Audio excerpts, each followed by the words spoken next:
¿Sabías que en la antigüedad existía una persona que se llamaba el paidagogo? Nuestras Biblias lo traduce como el ayo o como el tutor. Este era un esclavo que se encargaba de la educación de los niños en la antigüedad hasta que éste llegara a la edad adulta. ¿Por qué Pablo usa esta figura en Gálatas para representar a la ley? Veámoslo hoy en Inverso en Español.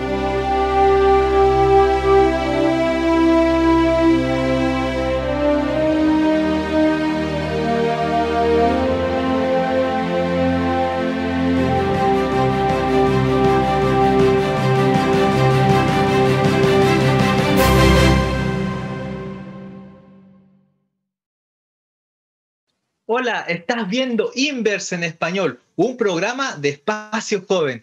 Y como cada semana, ¿verdad? Tenemos grandes invitados que nos van a ayudar a estudiar esta hermosa lección acerca de este tutor que habla Pablo aquí en este hermoso libro de Gálatas. En primer lugar, vamos a comenzar por las damas. Así que vamos a comenzar por nuestra amiga Andrea Cartes. ¿Cómo estás, Andrea?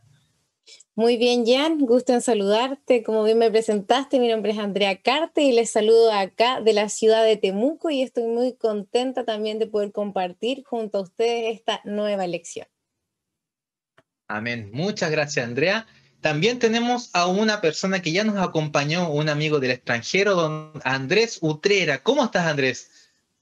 Hola Jan, un gusto también saludarte en esta ocasión y agradecido por la invitación. Como bien ya saben ustedes, pues estamos acá desde Futaleufú, desde la Patagonia chilena y por acá pues les saludamos, esperando pues esta bendición, repaso, esta lección pueda ser de bendición para cada uno de los que han de visualizar. Así es, muy bien. También del sur, ¿verdad? Nuestro amigo Andrés. Y bueno, nuestro pastor también nos acompaña desde el sur, Pastor Luis Contreras, que ya nos acompañó la semana pasada y en otros Inver. ¿Cómo está, Pastor?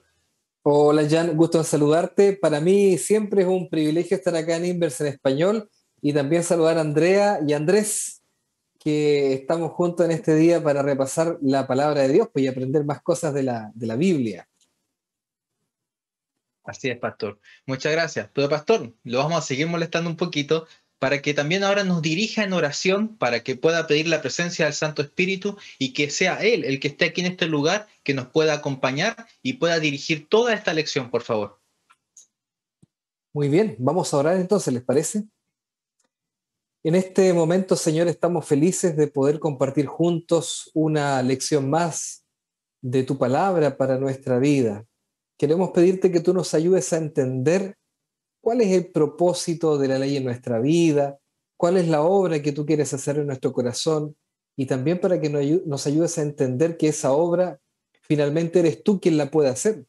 Y por eso pedimos tu dirección y tu bendición para que nos permitas entender aquello que vamos a estudiar con nuestros amigos. Oramos entonces pidiendo tu bendición en el nombre de Jesús. Amén. Amén. Muy bien. Entonces, como ya hemos pedido la presencia del Espíritu Santo, una cosa indispensable para poder abrir la palabra de Dios, vamos a pedirle, ¿verdad?, a nuestra amiga Andrea que nos lea el texto de hoy, que está en Gálatas, capítulo 3, versos del 21 al 25, por favor. La palabra de Dios dice así: entonces, ¿la ley contradice las promesas de Dios? De ninguna manera, porque si la ley dada pudiera vivificar, la justicia sería verdaderamente por la ley. Pero la Escritura lo encerró todo bajo pecado, para que la promesa que es por la fe en Jesucristo fuera dada a los creyentes. Pero antes que llegara la fe, estábamos confinados bajo la ley, encerrados para aquella fe que iba a ser revelada. De manera que la ley ha sido nuestro guía para llevarnos a Cristo a fin de que fuéramos justificados por la fe. Pero ahora que ha venido la fe, ya no estamos bajo un guía. Así es, muchas gracias, Andrea. Entonces vamos allá a comenzar con las primeras preguntas. Ya hemos visto en otros programas que muchas veces la gente piensa que hay dos evangelios. Un evangelio que es para la gente que estuvo en el Antiguo Testamento o en el Antiguo Pacto y otro evangelio que es para las personas que están ahora en el Nuevo Pacto. Pero ¿de qué manera lo que dice Pablo aquí en Gálatas de que nadie es justificado por las obras de la ley atraviesa y nos ayuda a entender realmente lo que dice el capítulo 3 de Gálatas? Bueno, en primer lugar, acá hay un elemento que a mí me llama mucho la atención. Mucha gente, y tiene razón ya, no sé si a ustedes les ha pasado que hay gente que dice, hermanos también evangélicos, a veces que son amigos de nosotros, cada uno tiene ahí su gente conocida, ¿no? Y a veces ellos dicen, no, pero es que eso está en el antiguo pacto, ahora tenemos un pacto nuevo, por lo tanto lo que tenemos que hacer ahora en nuestra vida es algo totalmente diferente a lo que hacíamos antes, cuando estábamos bajo el antiguo pacto en el Antiguo Testamento. Y con ese argumento mucha gente le quita valor a las palabras del Antiguo Testamento. Sin embargo, tanto el pacto, por decirlo así, el pacto antiguo como el pacto nuevo, ambos están fundados sobre unos mismos anclajes, es lo que la lección habla, ¿no? Estos anclajes tienen que ver con que tanto el pacto antiguo como el pacto nuevo siempre estuvieron apuntando a Cristo. Por ejemplo, ¿se acuerdan ustedes de Abraham, cierto? Abraham, el Señor le dijo que por medio de él vendría la bendición a todas las naciones. Por lo tanto, en realidad, esa bendición en la simiente de Abraham, que iba a ser Cristo, estaba ya pendiente, estaba iluminada desde la época de Abraham, desde que incluso, como dijo alguno, que en realidad el pacto nuevo era el que está en Génesis 3:15, ¿no? Esta te herirá en la cabeza, tú le herirás en el calcañar. Ahí nosotros ya vemos este pacto que es uno solo. Solamente que a veces la gente se confunde. Entonces, este es nuestro primer principio, el primer anclaje, es que el Evangelio es uno solo porque desde el primer pacto, por decirlo así, siempre la proyección, la promesa se ha basado en la esperanza de ese Mesías que va a venir a redimirnos del pecado. Ahora, tal vez la diferencia entre el Antiguo y el Nuevo Pacto no está tanto en un tema histórico de dividir el Antiguo Testamento y separarlo del Nuevo Testamento, sino más bien la diferencia se encuentra en la actitud que los individuos o el pueblo de Dios ha tomado o han tomado a lo largo de la historia. Entonces, ahí está el anclaje que nosotros deberíamos considerar, que siempre apunta, el pacto siempre ha apuntado al Mesías, en este caso a Cristo. Sí, interesante lo que dice el pastor. Y pues bueno, quizás para añadir un poco, ya que bueno, el pastor realmente ha mencionado gran parte de lo que el Evangelio o la carta a los Gálatas pues menciona. Por ejemplo, en Gálatas capítulo 3, versículo 8, la palabra del Señor menciona que el Señor le dio la buena nueva a Abraham, o sea, le dio el Evangelio, le dio las buenas noticias a Abraham, es decir, le dio el Evangelio de Jesucristo.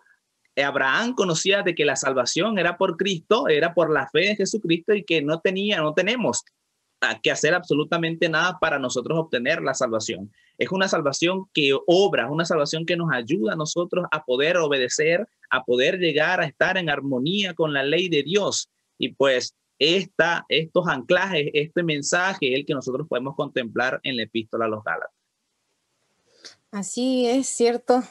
Siempre tendemos a veces en también segregar el Antiguo y el Nuevo Pacto, el Antiguo y el Nuevo Testamento, pero como bien se mencionó, siempre el enfoque va a ser Cristo, porque Cristo es la piedra angular, ¿verdad?, que nos lleva finalmente a aceptar esta gracia salvadora inmerecida.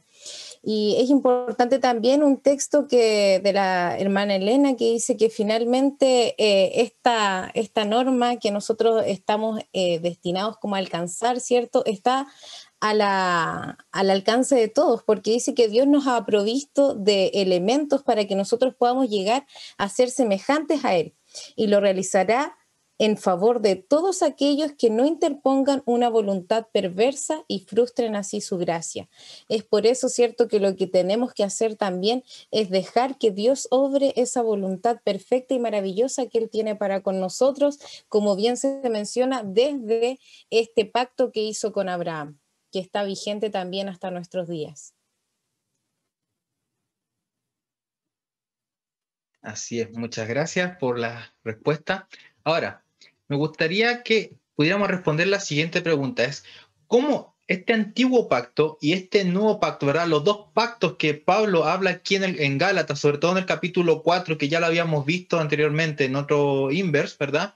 Donde habla de estas dos mujeres, que una está en el Sinaí, la otra está allí en Sión, nos ayuda a interpretar todo el mensaje que está en el libro de Gálatas. ¿Cómo esto nos da el contexto?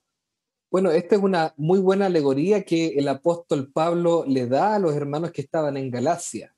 Yo acá veo como una inspiración, o sea, evidentemente toda la Biblia es inspirada por Dios, pero acá yo lo evidencio porque es increíble cómo Pablo saca del mismo ejemplo de Abraham, saca una lección donde una parte, que en este caso era Agar, ella trata de que la promesa se cumpla en ella, ¿cierto? O toman el camino de Agar para que la promesa se cumpla a través de ella, pero eso fue en realidad una obediencia desobediente, ¿ya? Trataron ellos de que la promesa se cumpliera, pero con sus propios medios. Sin embargo, la promesa estaba en realidad en Sara, que iba a ser un milagro por gracia, y Abraham debía creer por la fe. La justicia que se le contó a Abraham, según lo que Pablo nos dice acá en el versículo 6, donde dice que Abraham creyó y le fue contado por justicia, está en torno a lo que ocurrió con Sara, no lo que ocurrió con Agar. Entonces, Pablo dice en realidad, la promesa es la misma, ¿sí? Estamos hablando de que la esencia del pacto siempre es la misma, es la salvación en Jesús, que por medio de la simiente de Abraham, de Jesús, iban a ser benditas todas las naciones de la tierra. Pero la forma en cómo se reacciona a esa promesa, una reacción como con obra o justicia humana y la otra con fe y esperanza, ¿cierto? Es lo que diferencia estos dos pactos. En realidad, si lo queremos ejemplificar y llevar esto al plano del pueblo de Israel, el pueblo de Israel finalmente no entendió lo que significaba ese Mesías que iba a venir y trataron de solamente usar al cordero que estaba ahí sacrificado cada vez que ellos pecaban como un amuleto para estar a cuenta con ese Dios lejano, pero no miraban esa cercanía del sacrificio con Cristo, no lo hacían suyo para que su actitud y su vida fuera transformada completamente. Ellos solamente de forma externa llevaban su sacrificio, pero eso no obraba un cambio en su interior.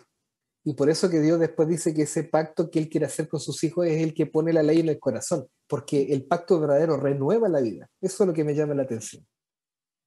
Sí, es interesante porque la epístola a los Gálatas nos habla acerca de un mensaje sobre la justificación por la fe. Conocemos el conflicto. Había un conflicto, algún grupo judío pues pretendía que los gentiles creyentes pudiesen también hacer las obras o cumplir con las obras de la ley. Sin embargo, pues por medio de esta carta, el apóstol Pablo trata de explicar que la justificación del ser humano debe basarse en la fe. Y como habla para judíos, y siendo que Abraham es un baluarte de la fe judía, entonces de forma adrede, Pablo cita entonces a Abraham, el ejemplo de Abraham, para tratar de explicar que nuestra salvación debe ser por fe y no por las obras de la ley. Y pues llama curiosamente la atención, poderosamente la atención, el ejemplo que Pablo usa acerca de Agar, en este caso la sierva, el hijo que vino de Agar, que fue traído, ¿verdad?, por voluntad humana, por esfuerzo humano, tratando de el apóstol Pablo explicar que nuestra salvación no tiene absolutamente nada que ver con el esfuerzo humano, sino más bien que nuestra salvación es por fe, ejemplificando entonces que la simiente o el hijo de Abraham, en este caso Isaac, vendría por el poder de Dios, que traería, por supuesto, traería un hijo a Abraham por medio de su poder, estando Abraham casi muerto, y por supuesto el vientre de su esposa Sara también como muerto. Entonces, por medio del poder de Dios, el Señor se proponía mostrar a Abraham, en ese caso, que nuestra salvación es por fe y que nosotros no podemos hacer absolutamente nada para merecerla, para ganarla, sino que es por la fe. Entonces, me llama poderosamente la atención el ejemplo que Abraham usa en ese caso para ejemplificar estos dos pactos. Y por supuesto, como el pastor mencionaba hace un momento, que no tiene nada que ver en algunos casos con la historia, sino más bien con actitud. El antiguo pacto pues representa esa actitud de querer ganar, de querer obtener o traer a cumplimiento las promesas de Dios a través de nuestro esfuerzo humano, y pues el nuevo pacto ejemplifica que es por medio de la fe que nosotros podemos tener en nuestra vida o traer a realidad a nuestra vida el cumplimiento de las promesas de Dios. Así es cierto, es muy interesante cómo Pablo hace esta alegoría entre estos dos pactos, entre estas dos mujeres, que muchas veces también nos pasa a nosotros, que tratamos un poco también de forzar la voluntad de Dios según lo que nosotros queremos y según nuestros tiempos. pero acá se destaca mucho que un pacto es claramente según la carne, que era el de Agar, ¿cierto? Y el otro pacto es según el espíritu, porque finalmente el espíritu de Dios es el único que puede hacer esa transformación que nosotros como seres humanos lamentablemente no podemos, por más que coloquemos todo de nuestra parte. Porque finalmente este pacto que Dios quiere hacer, como bien mencionaban aquí, ¿verdad? Es un cambio de corazón. Así es. Bueno, y también esto lo veíamos la semana pasada cuando hablábamos de este matrimonio insufrible, ¿verdad? Que no había forma de esta mujer que se separase de ese marido que era el pecado.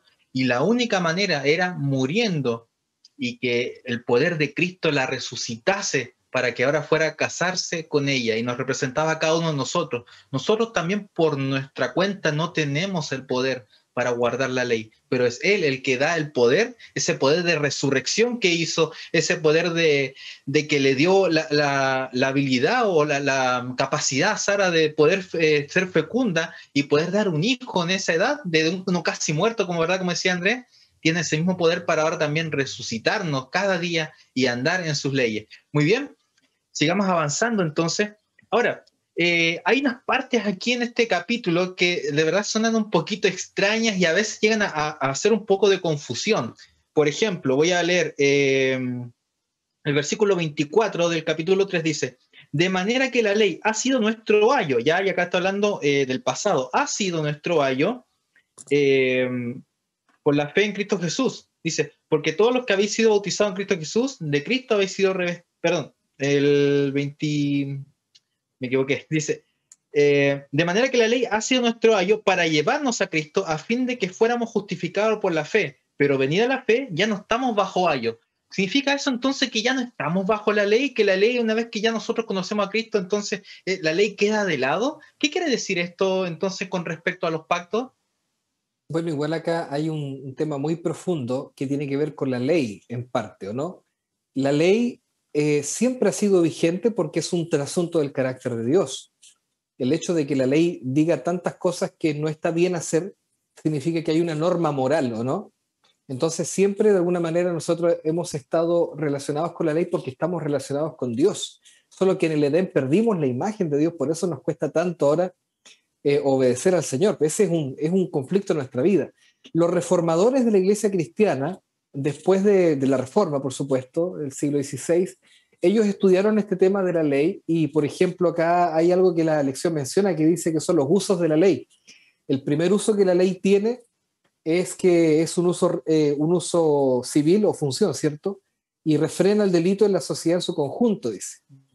De alguna manera se castiga la desobediencia. El segundo uso que tiene es un uso tutorial, ¿cierto? El Espíritu Santo usa la ley para convencer de pecado y conduce a la fe salvadora en Cristo. Y ahí está el tema de que si no hubiera ley, nosotros no seríamos pecadores, por lo tanto no habría necesidad de ser perdonados de nada.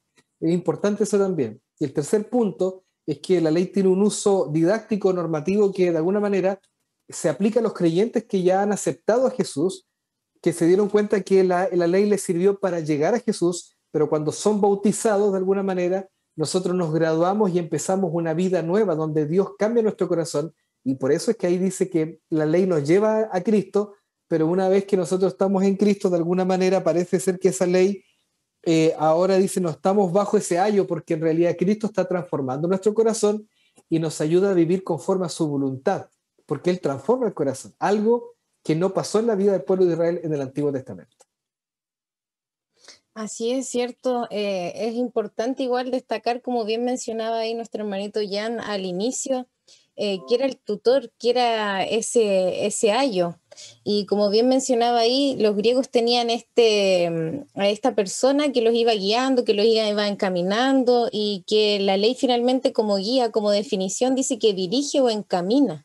Entonces, eso es lo que finalmente hace, nos dirige, nos encamina ¿a quién? A Cristo. A Él siempre va dirigido todo. Y también, como bien mencionaba, ¿cierto? El pastor, todos estos usos que nos da también finalmente nos ayuda a hacer este cerco protector también. Y nos ayuda a darnos cuenta, nos acerca a nuestro Creador, porque finalmente la ley solamente es el reflejo del carácter de Dios. Y como habíamos estudiado igual en lecciones anteriores, el Salmo 103, por ejemplo, ¿cierto? Que ahí se mencionaba cómo es el carácter misericordioso, bondadoso, clemente, compasivo. Y eso es lo que Él es. Entonces no podemos desechar tampoco la ley, porque es lo que nos ayuda y nos acerca a nuestro Creador, a ver ese carácter maravilloso. Yo entiendo dos cosas de este texto de Gálatas capítulo 3, versículo 24. La primera cosa es que la ley es nuestro ayo en el sentido de que cuando nosotros observamos la ley y vemos, por ejemplo, que dentro de los 10 mandamientos encontramos un punto en el cual nosotros estamos fallando, nos sentimos condenados. Nos sentimos completamente mal, estamos errando, estamos cometiendo error, y pues en ese momento nace la necesidad de un Salvador. Entonces, en ese punto, cuando estamos en esa necesidad, la ley funciona como un guía para dirigir nuestra mirada a aquel que puede salvarnos, aquel que puede perdonar nuestros pecados y, por supuesto, hacer nacer en nosotros, por medio de su poder, el deseo, la fuerza para que nosotros podamos obedecer esa ley. Ese es el primer razonamiento. Y el segundo es que nosotros debemos recordar también que de esta ley, de estos 10 mandamientos, parte, por supuesto, también las otras leyes que nosotros conocemos como ritos y ceremonias y fiestas. Ahora, estas leyes también eran ayos. Por medio de estas leyes, el pueblo debía ser dirigido, debía ser guiado hacia Jesús, porque cada una apuntaba de que Cristo Jesús vendría en el futuro, que Cristo Jesús, por medio de la fe, podía justificarles a ellos. Entonces, en ese sentido, esta ley o esta ceremonia, estos ritos, estas fiestas también funcionan como un guía para que ellos pudiesen ver en el futuro la llegada entonces del Mesías, y de ese modo entonces pudiesen ser justificados siempre, siempre por la fe. Así es. Como decíamos al principio de la introducción, este tutor, ¿verdad? Viene de la palabra paidagogo. Hoy en día un pedagogo es un profesor, pero en esos tiempos era un esclavo del padre, y el esclavo tenía que estar constantemente vigilando a ese hijo de lo que fuera a la escuela, que fuera a aprender, de que no se escapara por aquí por allá, y era, ¿verdad?, un vigilante. La mejor traducción más que tutor es vigilante lo que hacía él. Y él constantemente lo estaba vigilando, y si el niño se portaba mal, ¿qué es lo que hacía? Tenía que llevarlo incluso a castigarlo y de ir a contarle al padre, oye, mira, el hijo hizo esto está acá. Y por eso la ley acá, como decía Andrés, lo que está haciendo la ley es mostrarnos que nos estamos portando mal, que estamos cometiendo pecado. Pero ¿cuál es la única manera de yo poder liberarme de este pedagogo, ¿verdad? Yendo después al Padre y confesando mi pecado y poniendo las buenas con Él. Y la única manera es a través, como dice acá, de Cristo. Es la única manera. Así que Cristo es nuestro libertador, no de la ley, sino de la condenación de la ley. Y eso hay que dejarlo muy claro para poder entender esto. El contexto histórico muchas veces en la Biblia es clave para entender lo que estaba pasando. Muy bien, sigamos avanzando. ¿Qué piensan ustedes acerca de que si es bíblicamente sostenible, de que los 10 mandamientos, ¿verdad? Lo que está hablando acá, es una promesa más que solamente una palabra de no harás. Por ejemplo, en la Biblia el primer mandamiento dice, no tendrás dioses ajenos delante de mí. Pero a veces uno dice, bueno, me está diciendo que no lo debo hacer. Pero esta palabra de Dios, además, podríamos interpretarlo como una promesa de que Él promete de que no nos dejará adorar a otros dioses. No sé si entendió bien la pregunta. Sí, se entiende bien. A ver, el hecho es que cómo uno interpreta el no harás algo, ¿cierto? Ese es como lo que a nosotros a veces nos cuesta entender. Para la mente hebrea, ellos cuando leían este decálogo, ¿no? De hecho, acá hay una palabra que la lección lo menciona, dice Hareset Hadebarim, ¿cierto? Para ellos no solamente eran como los 10 mandamientos o las 10 prohibiciones. Sí, no sé si a usted le ha pasado a veces que la gente te dice, oye, ¿qué cosas te prohíbe tu iglesia? es como que la gente es muy negativa. Ese es por nuestra cultura que tenemos un poco greco-romana, cierta mentalidad griega, no. Pero para el hebreo era también una libertad, en el fondo una promesa.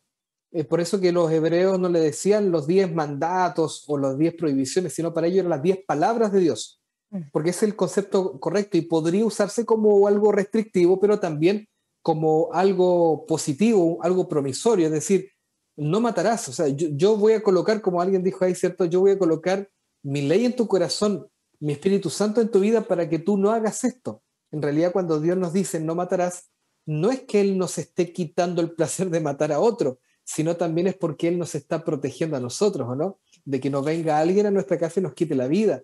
Entonces, de alguna manera es algo restrictivo, pero que guarda la libertad de los individuos, la vida que es de Dios, por supuesto, y también nos permite a nosotros tener como la autoestima y la certeza de que Él nos va a usar, nos va a transformar el corazón para que nosotros guardemos la libertad de los otros, y esta es la evidencia finalmente del amor que Dios coloca en nuestro corazón cuando Él nos transforma. Este es el sentido cuando Dios dice que Él va a colocar la ley en nuestro corazón. No haremos esto como una promesa también. Exacto, ¿cierto? Cuando entendemos la ley como un cerco finalmente protector para nuestra vida, como que también cambia un poco la visión restrictiva o limitante. Y como bien se menciona aquí también en la lección, aparecía también una frase de Juan Calvino que decía que los 10 mandamientos finalmente son reglas de vida que nos educan, que nos corrigen para vivir una vida, ¿qué cosa? En rectitud también.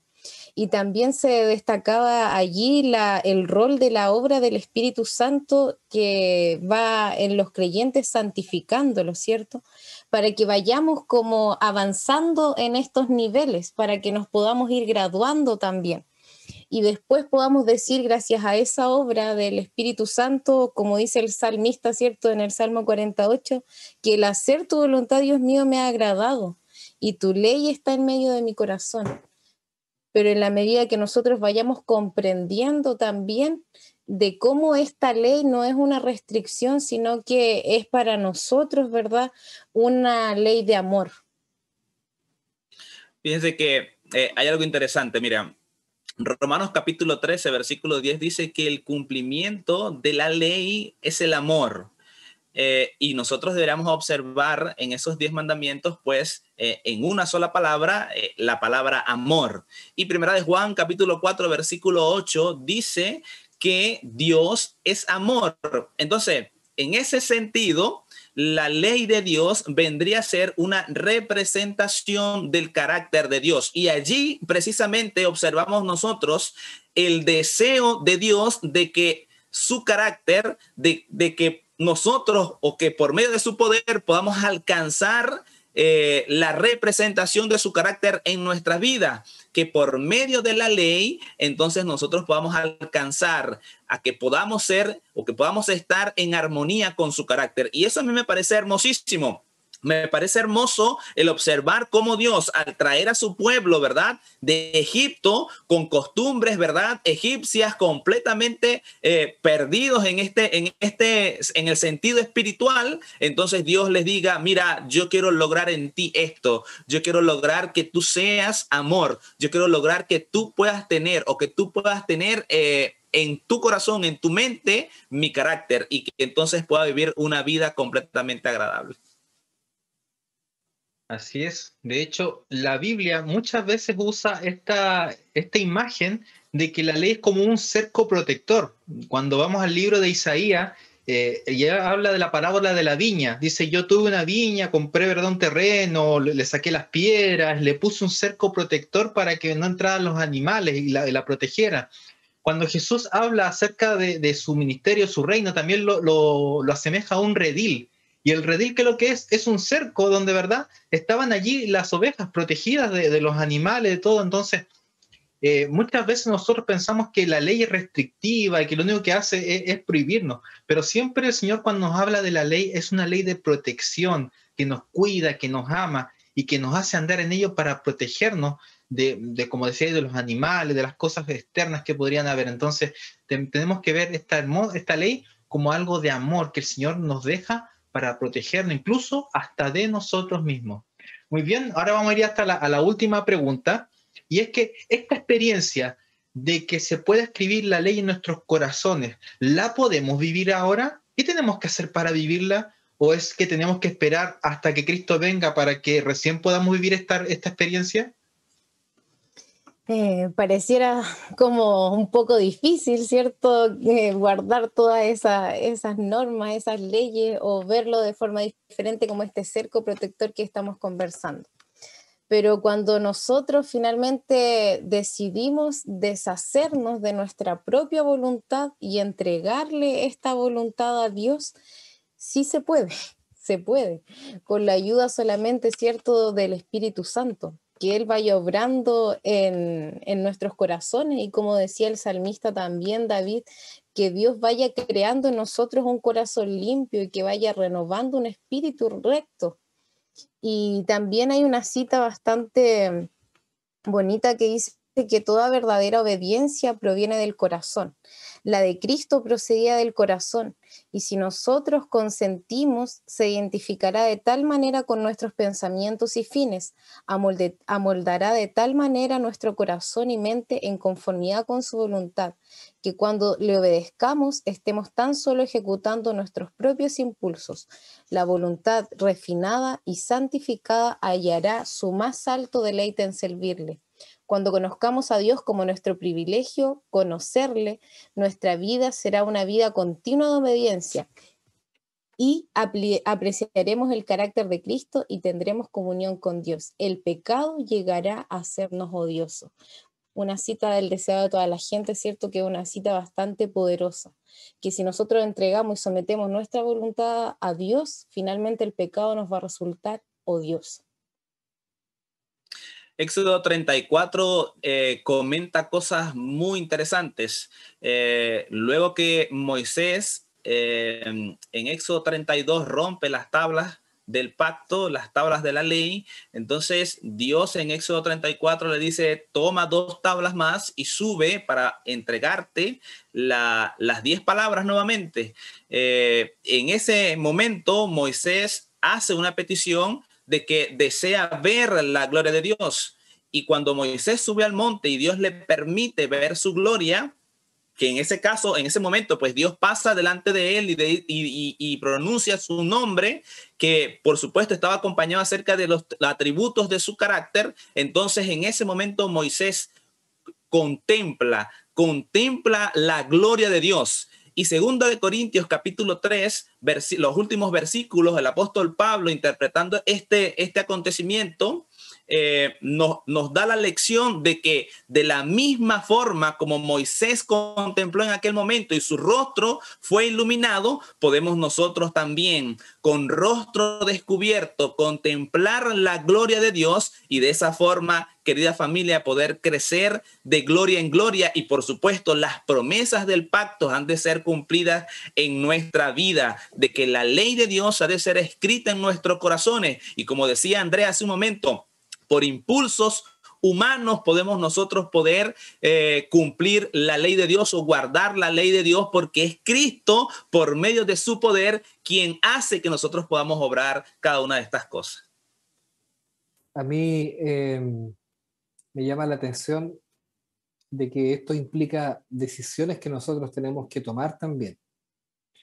Tal vez acá algún joven nos está viendo, jovencita, y como que esta conversación sea como muy teológica, ¿no? Así, como que fuera muy idílico, muy soñado, porque alguno está acostumbrado a tener fe en el sacrificio de Cristo en la cruz, ¿cierto? Estamos acostumbrados, no lo vimos nosotros, lo creemos por fe. No vemos que Cristo está ahora en el santuario intercediendo por nosotros, lo creemos por fe, ¿cierto? Porque la Biblia lo dice. Es fe lo que hay allí en la justificación. Pero también tenemos que acostumbrarnos a tener fe en lo que Dios puede hacer en nuestra vida para transformarnos. La fe es amplia también, es más que solamente creer en el rótulo acá salvo, es mucho más que eso. Pero a veces nos hallamos tan imperfectos y a lo mejor hay algún chiquillo acá que está viendo, una chiquilla, que se verá como muy lejano eso. Entonces, yo como pastor, igual que me siento joven, pero igual ya pasé esos años de juventud plena como muchos de ustedes, creo que igual Dios puede hacer una obra en nuestro corazón y nosotros tenemos que decidir dejar abrir nuestro corazón para que Él haga esa obra, pero Dios no va a hacer una cosa mágica en la vida, así que tú te levantar al otro día, te vas a despertar y vas a ser más santo. No es así, es una obra que Dios hace en el corazón. Nosotros con el dominio propio, la buena voluntad y todas esas cosas podemos generar un cambio en la conducta externa, pero no podemos transformar nuestro corazón, eso solo Dios lo puede hacer. Entonces hay un trabajo humano que es poner el despertador un poquito más temprano para orar, para estudiar la Biblia, tomar algunas decisiones respecto a nuestro estilo de vida, que son decisiones que nosotros tenemos que tomar, como la misma decisión que tomamos cuando fuimos y nos levantamos ese día y fuimos a la iglesia a bautizarnos. Son decisiones que tenemos que tomar por fe. Y hay algunas cositas que hay que dejar y hay otras cosas también que tenemos que incorporar en nuestra vida. Hacer obra misionera, participar de las actividades de la iglesia, usar nuestros dones para el Señor. Entonces tenemos que tomar decisiones, no dejar que todo lo haga Dios, porque Dios no puede hacer todo, no porque no tenga el poder, sino porque en su naturaleza iría en contra de su propio carácter, forzar nuestra voluntad para cambiar mágicamente nuestro cerebro para hacer lo que Él quiere que es mejor para nosotros. Dios no obra así, Él nos da libertad y esa libertad también tenemos que aprender a usarla con decisiones. Así es, pastor. Cuando el hijo pródigo venía de vuelta, ¿verdad? Y el padre lo abraza y le dice, Padre, no soy digno de ser llamado uno de tus hijos. Hazme uno de tus siervos, un esclavo. Y el padre le dice, no, no vas a ser un esclavo, vas a volver a ser mi hijo. Y lo vuelve a vestir, ¿verdad? Con esas ropas maravillosas, ese manto de justicia, y le pone un anillo, lo vuelve a ser su heredero. Entonces, el Señor no quiere esclavo, el Señor no busca que nosotros estemos aprisionados. La ley no aprisiona, la ley realmente da libertad y Él quiere que seamos hijos, seamos libres, que seamos libres pensadores. Con lo que todo el mundo habla de libre pensador, pero el verdadero libre pensador es aquel que busca la anchura, la profundidad, la longitud del amor de Dios en su corazón y quiere conocer a Cristo. Es el verdadero libre pensador. Muy bien, muchas gracias por sus comentarios, pero antes de que ya se vayan, ya estamos terminando este programa, me gustaría que les dejaran a los jóvenes ahí un último llamado, lo que a ustedes más les gustó de la lección, lo que ustedes piensan que los jóvenes que están ahí mirando también lo necesitan. Por favor. Mira, Jan, esta lección ha sido de verdad de plena bendición para este servidor porque hemos aprendido y hemos dicho, ¿verdad? De forma teológica, como dice el pastor, que por esfuerzos humanos no lograremos nunca llegar a cumplir la ley o llegar a guardar la ley. Para que la ley pueda ser cumplida en nuestra vida, debe ser por fe. Pero eso no quiere decir, ¿verdad?, que no tengamos que hacer o que tengamos que aplicar o que no tengamos que aplicar algún esfuerzo. Debemos esforzarnos. El pastor lo mencionaba hace un rato. Debemos colocar el despertador más temprano, debemos, aunque nuestra naturaleza no le guste leer la Biblia, orar, aunque nos aburra quizás leer la Biblia, debemos hacerlo, aunque quizás no nos guste orar, aunque no nos guste hacer obra misionera, debemos esforzarnos por hacerlo, porque de esa forma es que nosotros podemos llegar a contemplar a Cristo. De esa forma es que nosotros podemos llegar a tener una comunión plena con aquel que pueda hacer presente las promesas del pacto en nuestras vidas. Entonces, en ese punto debemos nosotros esforzarnos cada día porque nuestra comunión, nuestra comunicación con el que todo lo pueda ser entonces cada día más cercana. No esforzarnos por guardar la ley, aunque sí debemos tratar cada día de obedecer, pero nuestro esfuerzo debe estar orientado en buscar a Dios, en amigarnos con Dios, en amistarnos con Dios, en enamorarnos con Dios, de Dios. Ese debe ser nuestro esfuerzo, conocer a Dios. Y Cristo lo dijo, esta es la vida eterna, que te conozcan a ti, al único Dios verdadero, y a Jesucristo a quien has enviado. Entonces, esa es mi lección práctica, eso es lo que he aprendido y que me gustaría, por supuesto, que los jóvenes que en este momento están viendo el Inveres puedan también comprender. Y a mí me gustaría agregar a lo que dijo Andrés, lo que dijo fue muy importante, que nosotros de forma práctica podamos, aquí un llamado para los chiquillos que nos están viendo, que de forma práctica nosotros podamos destinar la primera hora del día a orar, a estudiar la Biblia, porque finalmente el Espíritu Santo, claro, quiere transformarnos, pero ¿cómo lo hace? Jesús mismo dijo en Juan 15:3, ¿o no? Él nos limpia a través de su palabra. Por la palabra nosotros nos limpiamos. Entonces la Biblia finalmente es la que cambia nuestras creencias nucleares, nuestras convicciones, y nos permite también motivarnos a obrar diferente. Así el Espíritu Santo transforma nuestro corazón. Así que el llamado es bien sencillo, a dejar una horita, la primera hora del día, para estudiar la escuela sabática, para estudiar la Biblia, para tener tiempo de comunión con el Señor, conversar con Él, y te va a dar cuenta que ese día y cada día que pases así va a ser diferente y va a ser de crecimiento espiritual. Amén. Es muy importante, ¿verdad? Porque como también dice la palabra de Dios, y con lo que me quedo yo también de esta lección, como prácticamente, como dice Juan 15:5, dice: yo soy la vid, vosotros los pámpanos, el que permanece en mí y yo en él, este lleva mucho fruto, porque separados de mí nada podéis hacer. Y como bien mencionamos, al estudiar la palabra de Dios, ¿cierto? Al estar en contacto con nuestro Salvador, vamos a estar tan afianzados a Él que nuestra voluntad, nuestras decisiones van a ir cambiando, porque Él nos va a ir transformando de forma gradual, porque humanamente tenemos esta tendencia pecaminosa y esta naturaleza caída. Pero con la ayuda de nuestro Salvador y Redentor, si nos sostenemos de Él firmemente, vamos a poder llevar frutos en nuestra vida práctica. Muchas gracias también a cada uno por esos llamados, ¿verdad? Por esos consejos a estos jóvenes que nos están mirando. Y yo, el último consejo que quizás le puedo dejar a los jóvenes, este capítulo hablaba mucho de libertad. Hoy en día se habla de este concepto: libertad, dignidad, libre pensador, y cada uno de estos conceptos que a veces los jóvenes los abruman, sobre todo sus padres o los profesores en la universidad.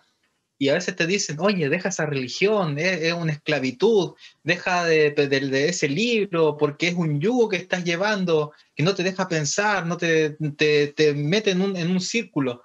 Pero la verdad es que el redil de Cristo es un redil muy amplio, te da mucha libertad. Al contrario, el pecado es una prisión estrecha. Miren lo que dice acá Proverbios, un libro de tanta sabiduría, capítulo 5, verso 22, dice: prenderán al impío sus propias iniquidades, y retenido será con las cuerdas de su pecado. El pecado es el que te ata, no Cristo, no es la ley, no es las cosas que Dios dejó, son las que te atan. Quizás tú puedes pensar eso, pero cuando vayas al mundo, si es que ojalá no lo hiciese, te vas a dar cuenta que el pecado va a ser el que te ata, el que te tiene amarrado y el que no va a dejar, no te va a dejar ser libre. Cristo es el que te da verdadera libertad. Y la única libertad que puedes adquirir es cuando ahora tú, la mañana, como decían aquí todos, tomes tu decisión de levantarte temprano, de orarle al Señor, de leer su palabra, de ir y compartir esa palabra con otros. Y ahí vas a encontrar verdadera libertad en andar en la ley de Cristo. Ya no vas a estar bajo la ley, ahora vas a andar en la ley de Cristo, como Él promete en su palabra. Que el Señor te bendiga. Le damos muchas gracias a Andrea, ¿verdad?, por su participación. Andrés, también un gusto tenerte nuevamente. Pastor Luis, ojalá lo sigamos teniendo más veces acá en el INVER por sus hermosas meditaciones, ¿verdad?, y por todas las palabras que tiene aquí para los jóvenes. Y para cada uno de ustedes que están ahí mirando, les pedimos que por favor le den un like a este video, que lo puedan compartir, ¿verdad?, en sus redes sociales, Instagram, Facebook, allí en cualquier red social que ustedes tengan, que ya hay muchas, que ya creo que les perdimos ya las contado cuántas hay, pero compártanlo, compartan este maravilloso mensaje, y que también puedan seguir estudiando su lección. Ahí, ¿verdad?, anoten en su folleto, ráyenlo, tienen líneas para aquí, para allá, busquen versículos, sigan compartiendo esto con su grupo pequeño, con su GPS, en su lección de escuela sabática, porque esto es verdadera sabiduría y alimento que da vida para vida. Así que le esperamos que el Señor les bendiga, que tengan una muy linda semana, que puedan llegar este sábado lleno del conocimiento y la sabiduría de Dios a su clase de escuela sabática. Un gran abrazo a todos, nos vemos la próxima semana si Dios quiere. Chao, chao, y que el Señor les bendiga a cada uno de ustedes. Un gran abrazo.